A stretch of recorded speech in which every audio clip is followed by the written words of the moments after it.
to what are the barriers of effective communication.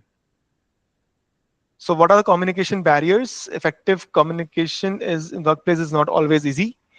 So there can be multiple things that are going on which will lead to misunderstood messages, misinterpretations, okay, offensive settings, etc., etc. So this will lead to confusion, conflict, and wasted time. And this is very common. Okay,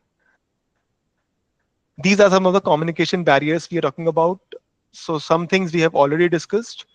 Few things that are important are like, for example, so language barrier normally you won't have, but yes, still, in case a manager is trying to convey something to you and he's using very complicated jargons, you won't understand. Psychological barriers can be there: stress, anger, low self-esteem. Physiological barriers, hearing loss. Again, this is not that much relevant. Physical barriers may not be there. No, not that much in offices today. These things are not there. Attitudinal barriers are there, right?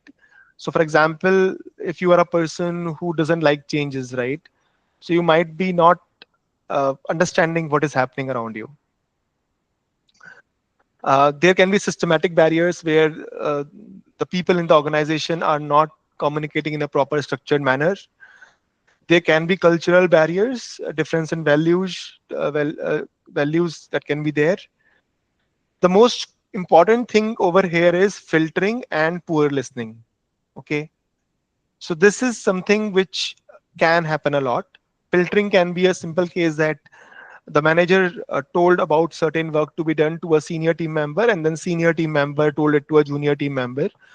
Now when senior team member was conveying the message, he actually omitted certain information, not like he wanted to sabotage the entire thing, just he didn't consider it important. Okay, so it can be there, it happens. Poor listening, this is the most common thing. When you are being told about something, you are not listening on the idea, you are thinking about something else. You might be just thinking, yaar mera time waste karne dobara se aa gaya ye banda, things like that too often. Okay, so now in these scenarios again you will understand things incorrectly, and it will lead to again wastage of time and resources and even errors. So just keep these barriers in your mind when you are reading this presentation. See what all you have experienced so far in these cases and what you can do about them. Now, tips to overcome these barriers. Again, these will be very similar to what we have discussed. One thing that we can do is use multiple channels. So it is very common practice in organizations that we first of all convey some information on a call, and then we also send a mail on that. So in fact, with the customers, it always happens. So you summarize things on a phone call or a chat, and then there would be a ticket on which you will be summarizing everything. Deliver message skillfully. So skill is important. If you don't have proper skills, then yes, it is a problem. Take the receiver more seriously, especially if it's a customer. It is very important to take them seriously, even if they are not a good customer, or you feel they are stupid, or you feel that they don't know anything. But that is the biggest mistake that you can do if you don't treat a customer seriously.